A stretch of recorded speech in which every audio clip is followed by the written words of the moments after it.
영광은 골방이 아닌 광장에서 돌리는 것이다.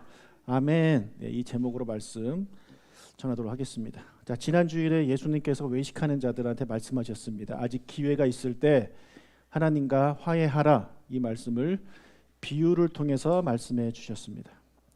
예수님을 믿어야 하나님과 화해하게 되는 겁니다. 고소하는 자가 바로 예수님이기 때문에 재판관을 만나기 전에 고소하는 자, 즉 예수님과 화해해야 된다라고 말씀해 주셨습니다. 혹시 이 자리에 아직까지 예수님을 구주로 영접하지 못하는 분이 계시다면 하루속히 예수님을 구주로 고백하여 하나님과 화해하게 되시기를 주님의 이름으로 축복합니다.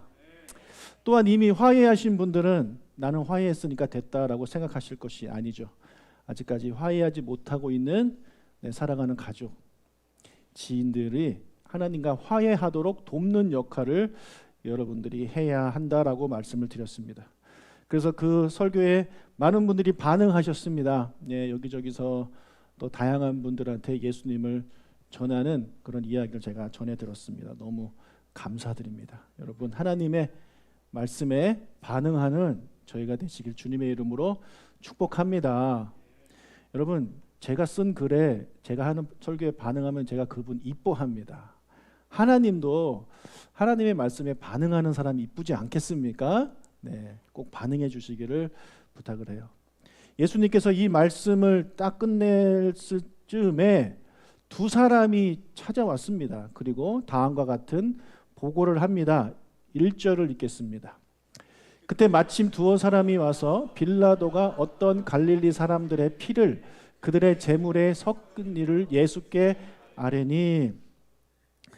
자, 빌라도가 갈릴리 사람들 몇 명을 죽여서 그 피를 빌라도가 섬기는 신한테 드리는 제물에 섞은 일이 있었습니다.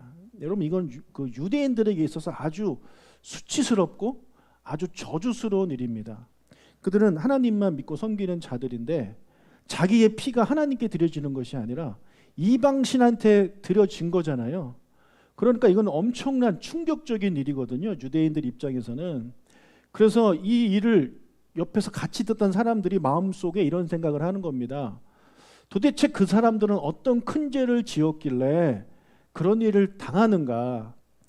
그들에게 예수님이 말씀하십니다. 2절 3절 대답하여 이르시되 너희는 이 갈릴리 사람들이 이같이 해 받음으로 다른 모든 갈릴리 사람보다 죄가 더 있는 줄 아느냐?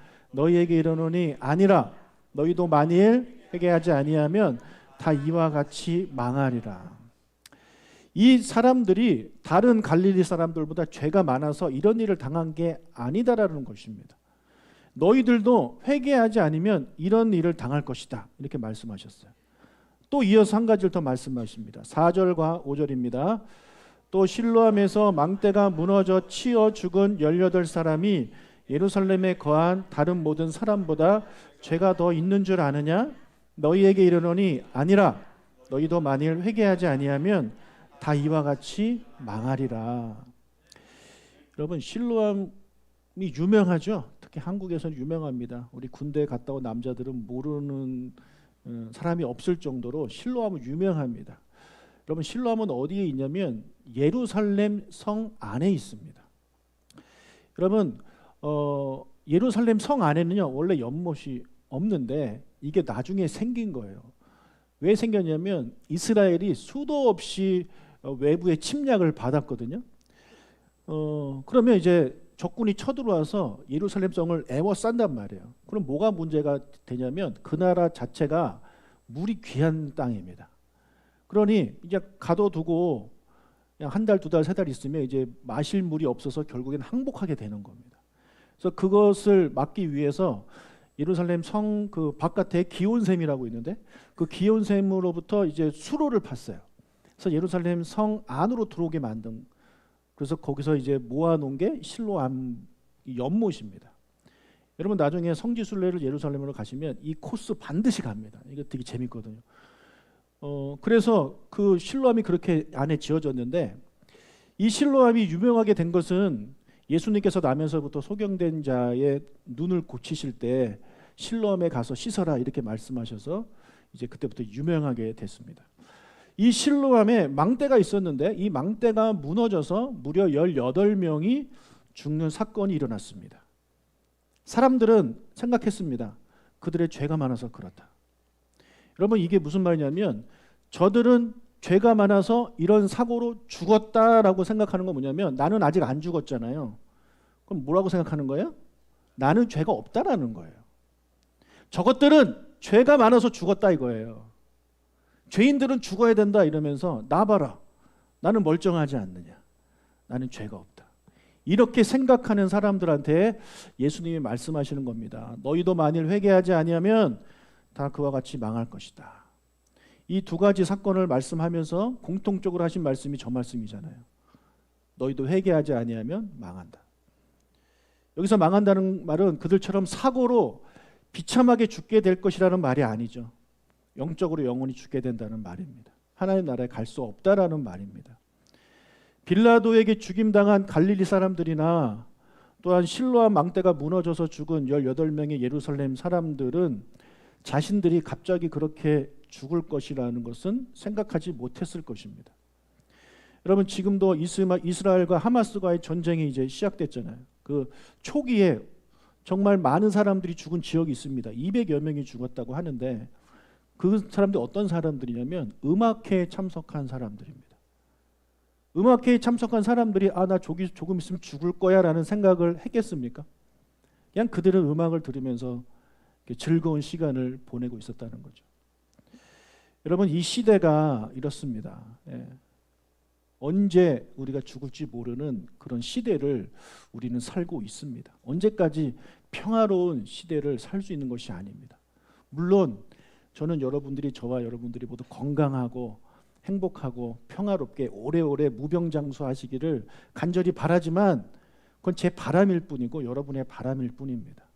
언제 우리가 이 세상을 떠날지는 아무도 모르는 것입니다. 그러니까 우리 그때까지 회개해야 된다라고 지금 예수님이 말씀하고 있는 겁니다. 회개하지 않으면 너희들도 다 이와 같이 될 것이다 라고 경고의 말씀을 하고 있습니다. 자, 이어서 예수님이 열매 맺지 못하는 무화과 나무에 대한 비유를 말씀해 주고 계신데요. 6절을 한번 읽어보겠습니다. 이에 비유로 말씀하시되 한 사람이 포도원에 무화과 나무를 심은 것이 있더니 와서 그 열매를 구하였으나 얻지 못한지라. 자, 이 6절에서 여러분 이상한 점을 찾아보십시오. 그렇죠. 바로 그겁니다. 여러분 이 본문을 우리 교회 오래 다니신 분들은 수도 없이 읽으셨을 텐데 이 생각 한 번도 못 하신 분이 계실 거예요.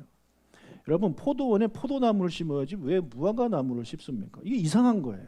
그렇죠? 뭔가 이상해요. 근데 그 열매가 맺히지 못했대요. 7절을 읽겠습니다. 포도원 지기에게 이르되 내가 3년을 와서 이 무화과 나무에서 열매를 구하되 얻지 못하니 찍어버리라. 어찌 땅만 버리게 하겠느냐. 자, 심은 지 3년이 지났습니다. 충분한 시간을 무화과 나무한테 줬습니다. 그런데 이 무화과 나무는 열매를 맺지 못하고 있습니다. 그래서 주인이 말합니다. 찍어버려라. 땅만 버리고 있다. 그냥 저기다가 다른 나무 심자, 포도나무 심자 이런 마음으로 이제 포도원 지기한테 말을 한 겁니다. 그 말을 들은 포도원 지기가 대답합니다. 8절 9절 대답하여 이르되 주인이여 금년에도 그대로 두소서 내가 두릅하고 거름을 줄이니 이후에 만일 열매가 열면 좋거니와 그렇지 않으면 찍어버리소서 하였다 하시니라. 자, 이 포도원 지기는요 주인한테 부탁합니다. 좀만 좀 기다려 주십시오. 1년만 기다려 주십시오. 제가 두릅하고 거름을 줘가지고 열매 맺게 하도록 최대한 제가 일하겠습니다. 그러나 그렇게 제가 했음에도 불구하고 열매를 맺지 못한다면 그때는 찍어 버리십시오 라고 주인한테 제안을 하는 내용입니다. 자, 이 비유의 말씀에서 여러분 포도원 주인은 누굴까요? 포도원 주인 하나님입니다. 하나님 아버지. 그러면 포도원 지기는 누굴까요? 예수님이죠. 자, 포도원은 그럼 무엇일까요? 포도원. 포도원은 저는 하나님 나라라고 생각합니다. 하나님이 주인된 나라. 그러니까 포도원이 하나님 거잖아요. 그러니까 하나님 나라라고 생각해요. 그럼 포도나무는 누구를 말할까요? 성도들. 예, 성도들이라고 볼 수도 있죠. 예. 근데 제가 말하고 싶은 건 하나님 이 포도나무는요. 하나님 나라에 어울리는 의인들입니다. 의인들. 그럼 하나님 나라에는 의인들만 있습니다. 무죄한 존재들이 있는 거예요. 하나님이 계시고 그다음에 천사들이 있는 죄와 상관이 없는 존재들이 거하는 곳이 하나님 나라이기 때문에 여기서 말하는 하나님 이 포도나무는 그런 존재라는 거죠. 하나님 나라와 어울리는 그런 존재. 그렇다면 무화과 나무는 누구를 말할까요? 네, 바로 저와 여러분 같은 악인을 말합니다. 네. 하나님 나라와 어울리지 않는 존재들을 말하는 거예요. 죄인들을 말합니다. 여러분은 포도나무예요? 무화과 나무예요? 포도나무예요. 네. 무화과 나무가? 네. 여기서는 여러분이 무화과 나무라고 생각하셔야 돼요. 무화과 나무. 자, 그거 틀린 말은 아니에요. 예. 자, 하나님께서요, 저와 여러분은 하나님 나라에 어울리는 존재들이 아닙니다. 나는 하나님 나라에 어울리다. 내가 안 가면 누가 가겠느냐? 그렇게 생각하시는 분 계세요? 나는 천사처럼, 나는 하나님처럼 죄가 없다. 물론 예수 믿기 전 얘기입니다. 나는 당연히 하나님 나라에 어울리는 사람이다라고 누가 생각하겠습니까? 우리는 하나님 나라에 어울리지 않는 자들이에요. 그러니까 하나님 나라에서 쫓겨난 자들이란 말이에요. 우리 그 쫓겨난 아담과 하와의 후손이란 말이에요. 자, 그런데 하나님은요, 저와 여러분을 기대하셨어요. 저와 여러분이 하나님 나라에 어울리기를, 그 의인들과 어울리기를 하나님은 기대하셨어요.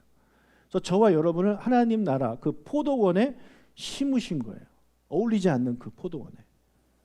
여러분, 이 무화과 나무가 포도원에서 지금 심겨졌는데 그 포도원에 계속 있기 위해서 포도나무가 해야 할 일이 딱 하나 있습니다. 그것은 뭘까요? 열매를 맺는 거예요. 자, 무화과 나무가요, 포도원에 있기 위해서 포도나무가 되어야 하는 것이 아닙니다. 하나님은 그걸 바라지 않아요. 하나님이 무화과한테 포도 열매 맺으라고 바라지 않는다니까요. 그냥 자기가 맺을 수 있는 무화과 열매만 맺으면 되는 거예요. 그러면 포도원에 계속 있을 수 있는 거죠. 자, 여러분, 우리 무화과 나무인 우리가 포도원에 있기 위해서 우리가 포도나무가 될 필요가 없는 겁니다. 그리고 포도나무가 될 수도 없습니다. 여러분, 절대 우리는요, 우리의 힘으로 하나님 나라와 어울리는 의인이 될 수가 없습니다. 절대 될 수가 없어요. 여러분이 아무리 발버둥 쳐도 무화과 나무가 포도나무가 될 수 없는 것처럼 죄인인 우리가 의인이 될 수가 없는 거예요. 하나님 나라에 어울리지 않는 거예요. 근데 세상 사람들은 자기가 무화과 나무임에도 불구하고 그들이 생각하는 천국에 가기 위해서는 내가 포도나무가 되면 된다라고 생각하는 거죠. 그게 바로 선행인 거예요. 종교인 거예요. 근데 그렇지 않다라고 지금 예수님 말씀하고 있는 겁니다. 하나님은 너한테 너가 포도 열매를 맺기를 원하지 않는다. 너가 포도나무가 되기를 원하지 않는다. 너는 그냥 너가 맺을 수 있는 무화과 열매를 맺으면 된다라고 말씀하고 있는 것입니다. 그렇다면 우리가 맺을 수 있는 열매는 무엇일까요? 여러분이 맺을 수 있는 열매는 뭡니까?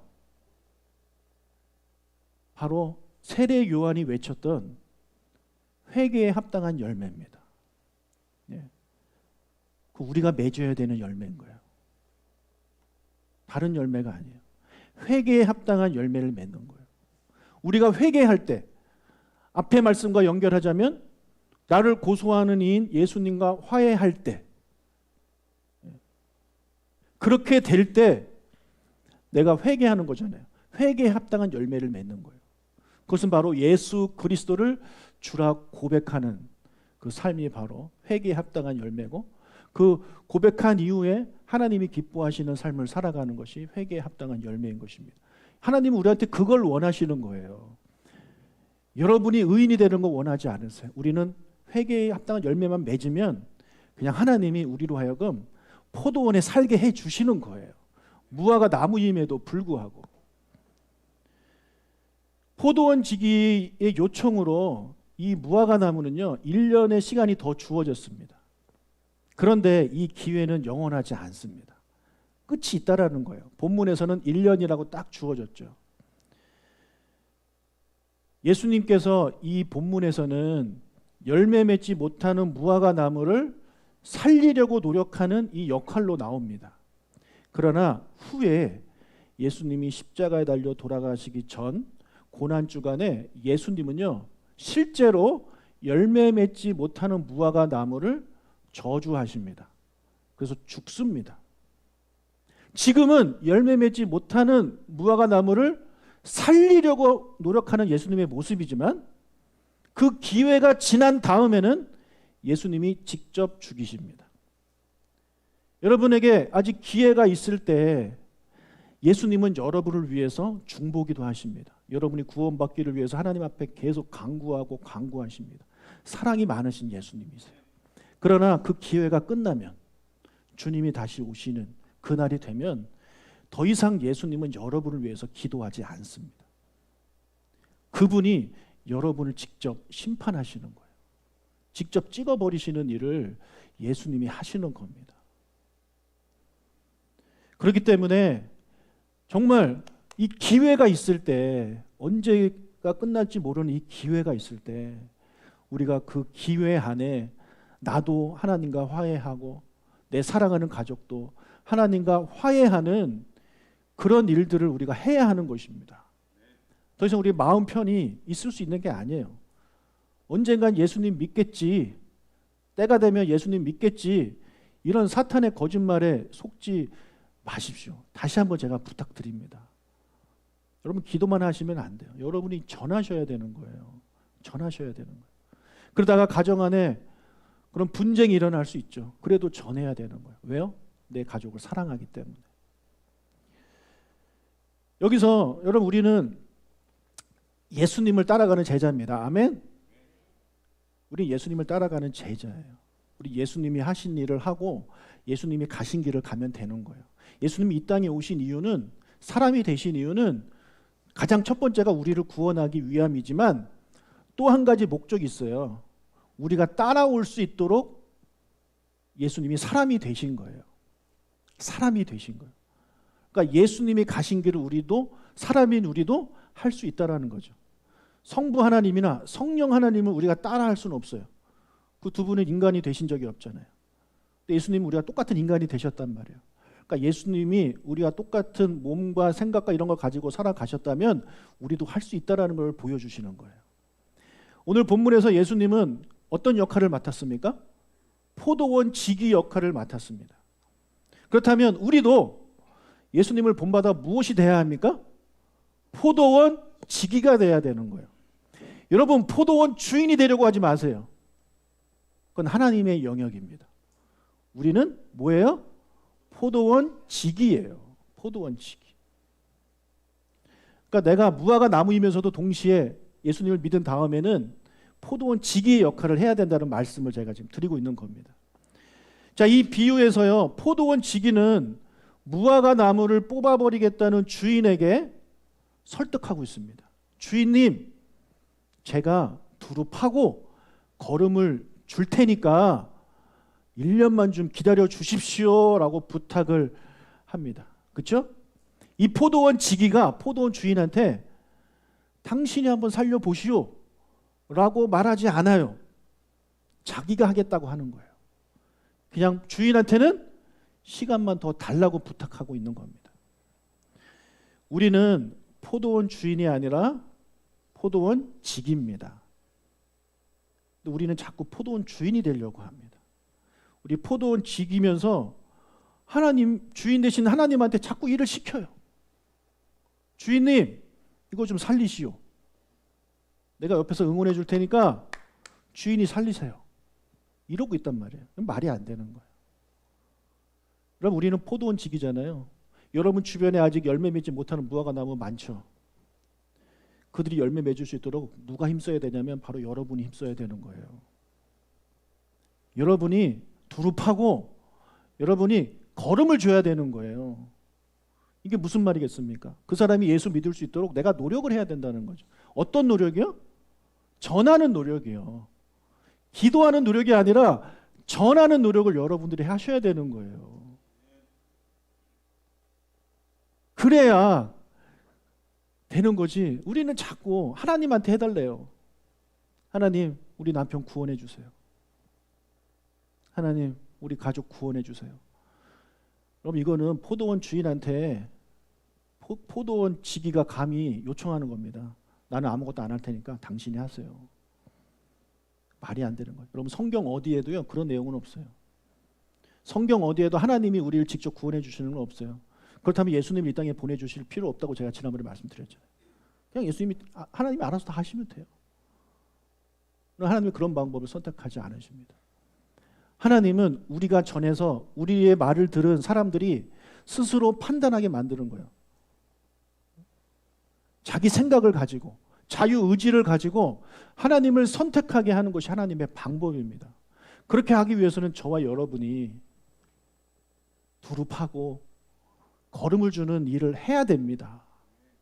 그러라고 우리를 포도원 지기로 부르신 거예요. 사랑하는 여러분, 지금 계속 예수님이 계속 같은 말씀을 이런저런 비유를 통해서 우리에게 말씀하고 있습니다. 그러니 우리 이번 한 주간도 이렇게 살아봅시다. 아, 나는 포도원 지기구나. 아직 예수 믿지 못한 사람은 내가 지금 열매 맺지 못하는 무화과 나무구나 라고 생각하시면서 나 빨리 열매 맺어야 되겠다라고 결심하시면 되는 거고, 이미 예수 믿은 성도님 되시는 분들은 내가 포도원 지기가 되었으니 아직까지 열매 맺지 못하는 무화과 나무 내가 두릅하고 내가 돌보고 내가 전해서 열매 맺게 해야지 라는 그런 다짐을 할 수 있는 여러분들이 되시길 주님의 이름으로 축복합니다. 하나님께 맡기지 마세요. 하나님 그 기도 들어주지 않습니다. 만약에 그런 기도하면 하나님 뭐라 그러냐면 이 악하고 게으른 종이라고 말하는 거예요. 내가 너 그거 하라고 종으로 불렀는데 나한테 다 시켜? 말이 안 되는 겁니다, 여러분. 네, 아시겠죠? 자, 그만 하나님께 구원해달라고 기도 그만하시고요. 전할 수 있도록 도와달라고 기도하세요. 그리고 여러분이 전하세요. 아멘. 아멘. 자, 어느 날 예수님께서 안식일에 한 회당에 가셔서 가르치고 계셨습니다. 10절과 11절입니다. 예수께서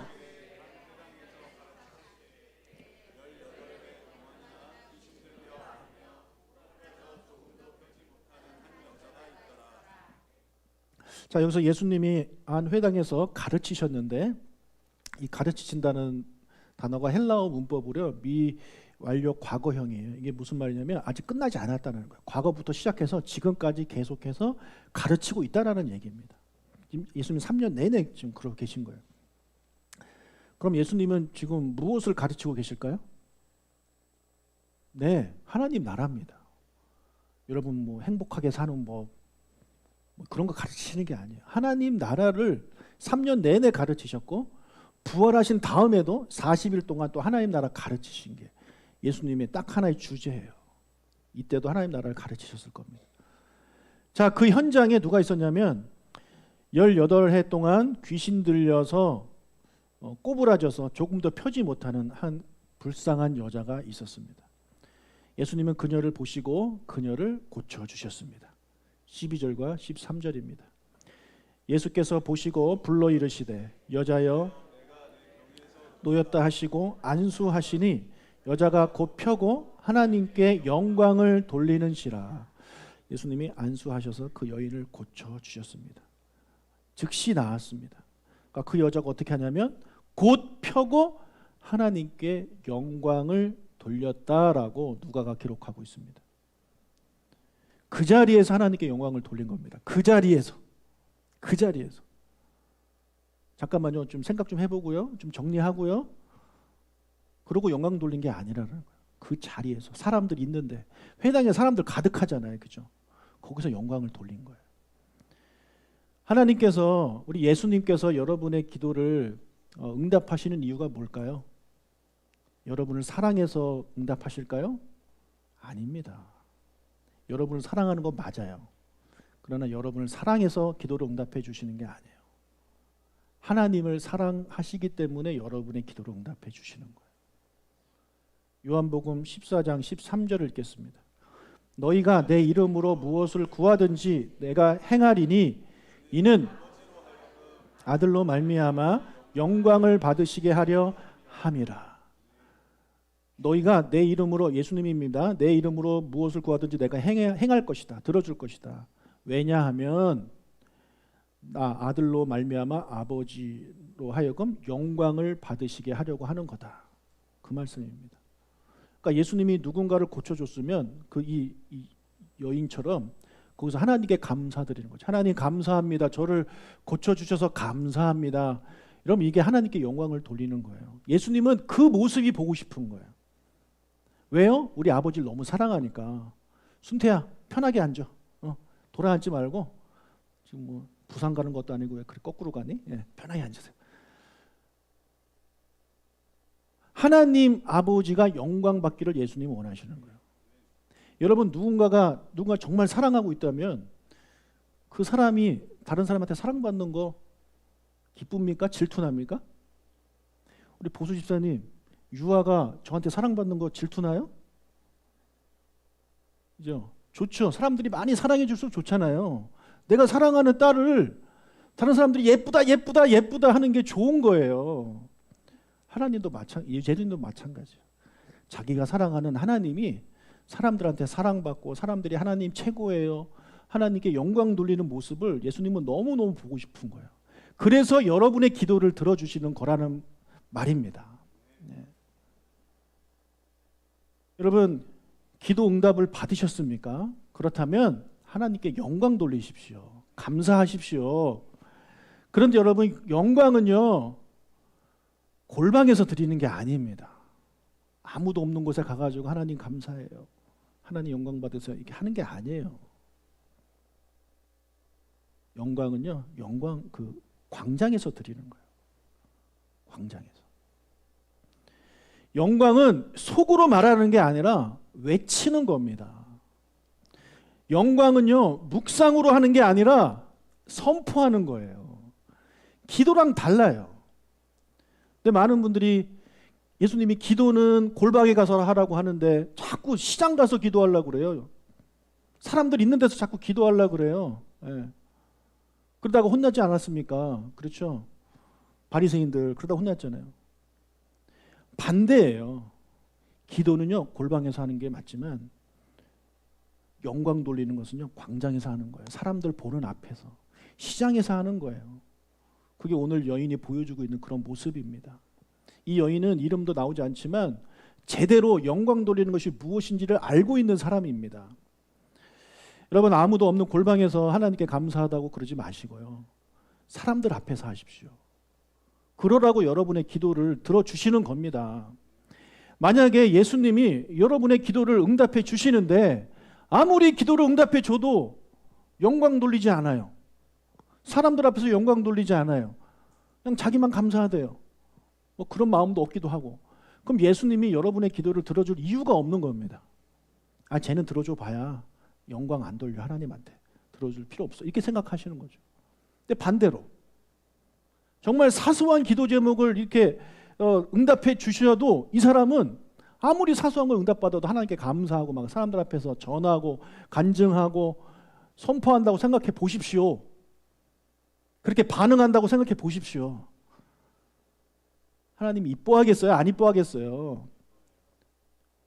모르겠습니까? 다시 한번. 그렇게 하면 하나님이 이뻐하겠어요? 안 이뻐하겠어요? 그래요. 왜냐? 우리는 하나님의 형상대로 지음받은 사람들이에요.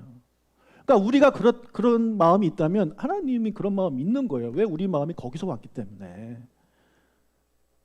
사랑하는 여러분, 하나님께 영광 돌리십시오. 응답 받으면 영광 돌리세요. 속으로만 감사하지 마시고 최소한 여러분 가지 않아서라도 좀 영광을 돌리세요. 그러다가 여기 앞에 남아서 돌리시고 이런 거 부끄러워하고 뭐 그러지 마십시오, 제발. 우리에게 주어진 일입니다. 우리가 간증하는 이유 하나님께 영광 돌리기 위해서예요. 우리가 예배하는 이유는 뭡니까? 하나님께 영광 돌리기 위해서 예배 드리는 거예요. 지금 여러분 이 자리에 앉아 있는 이유가 하나님께 영광 돌리기 위해서 앉아 있는 거예요. 다른 이유 없어요. 우리가 전도하는 이유도 마찬가지입니다. 하나님께 영광 돌리기 위해서예요. 우리가 사는 이유가 하나님께 영광을 돌리기 위해서라고 사도 바울이 말을 하고 있어요. 고린도전서 10장 31절 큰 소리로 한번 읽어봅시다. 잠도 깨실 겸. 시작. 그런즉 너희가 먹든지 마시든지 무엇을 하든지 다 하나님의 영광을 위하여 하라. 여러분 먹고 마시는 건 정말 사소한 거잖아요. 당연한 거잖아요. 물 마실 때 이거 당연한 거잖아요. 이거 뭐 특별한 사람만 먹는 겁니까? 예? 누구나 다 먹을 수 있어요. 근데 이렇게 먹든지 마시든지 무엇을 하든지 하나님의 영광을 위해서 하라고 이야기를 한다는 얘기는 뭐냐면 다른 것은 말할 것도 없다 얘기예요. 말할 것도 없다. 하나님을 위해서 우리가 살아야 되는데 자꾸 우리는 나를 위해서 살려고 합니다. 나의 영광을 위해서. 여러분 우리가 예배드리는 이유가 하나님의 영광을 위해서라고 말씀드렸는데 혹시 이런 분 계십니까? 내가 복받기 위해서 예배드린다? 그건 자기의 영광을 위해서예요. 또 이런 분들이 있어요. 예배 안 드리고 어디 놀러 가면 하나님한테 혼날 것 같으니까 예배 드리는 분들이 있어요. 그것도 자기를 위해서 하는 거예요. 자기 다치지 않으려고. 그런 마음이 드는 이유가 나의 영광을 위해서 살아가고 있다는 증거입니다. 하나님을 사랑하기 때문에 우리 하나님께 영광 돌리기 위해서 예배하신 여러분들이 되시길 바라요. 또 선교하고 전도하고 뭐 섬기고 사역하는 이 모든 이유도 마찬가지입니다. 사람들한테 인정받기 위해서, 천국 가서 큰 상급 받기 위해서, 이런 목적을 가지고 우리가 그 일들을 거행하고 있다면 그건 나의 영광을 위해서 하는 거예요. 그거 하나님 기뻐하시지 않습니다. 하나님을 위해서, 하나님의 영광을 위해서 살아가는 저와 여러분이 되시기를 주님의 이름으로 축복합니다. 예. 우리가 이것을 확실하게 이해하고 있다면 우리 예배 시간이 달라집니다. 우리 찬양하는 모습이 달라져요. 달라져요, 여러분. 달라질 수밖에 없어요. 제가 뭐 하나님이 아니기 때문에 판단할 수는 없지만 대충은 보입니다. 저 사람이 지금 하나님의 영광을 위해서 살아가고 있는지, 하나님의 영광을 위해서 예배하고 있는지, 아니면 자기를 위해서 예배하고 있는지 대충 보입니다. 하나님을 위해서 예배하는 사람들은요, 열심히 예배합니다. 열심히 예배해요. 그런데 나의 영광을 위해서, 하나님께 뭐 받기 위해서 온 사람들은요, 받을 준비만 하고 있는 거예요. 가만히 앉아서 주사요, 오늘도 좋은 거 받아가겠습니다. 그렇게 하고 많은 것입니다. 사랑하는 여러분, 하나님의 영광을 위해서 우리 예배합시다. 예? 지금보다 더 열정적으로, 더 열심히, 아직 여러분 건강하실 때 열심히 하세요. 나이 더 들면 하고 싶어도 못해요. 모든 게 다 마찬가지 아닙니까? 기회가 있을 때, 건강할 때, 손 들 수 있을 때 손 드세요. 노래할 수 있을 때 노래하세요. 일어설 수 있을 때 일어서세요. 나중에는 하고 싶어도 못하는 날이 반드시 옵니다. 그때 가서 후회하지 마시고 하나님의 영광을 위해서 예배할 여러분 되길 바라고, 그리고 우리 예배 시간 11시 15분입니다. 11시 15분에까지 오지 마시고요. 좀 일찍 오십시오. 여러분 늦게 오시는 분들 왜 늦게 옵니까? 자기를 위해서 늦게 오는 거예요. 그렇지 않아요? 나 피곤하니까 조금 더 자고 일어나는 거죠. 근데 하나님을 위해서 예배하는 자들은요, 힘들어도 일찍 일어납니다. 거기서 그냥 보이는 거예요, 여러분. 우리 지각하시는 분들 그 습관입니다. 습관이니까 제발 좀 일찍 일어나셔가지고 오십시오. 멀다는 핑계 대지 마시고, 먼 사람이 더 일찍 옵니다. 사랑하는 여러분, 하나님의 영광을 위해서 우리 삽시다. 왜 웃어요? 아멘, 아멘.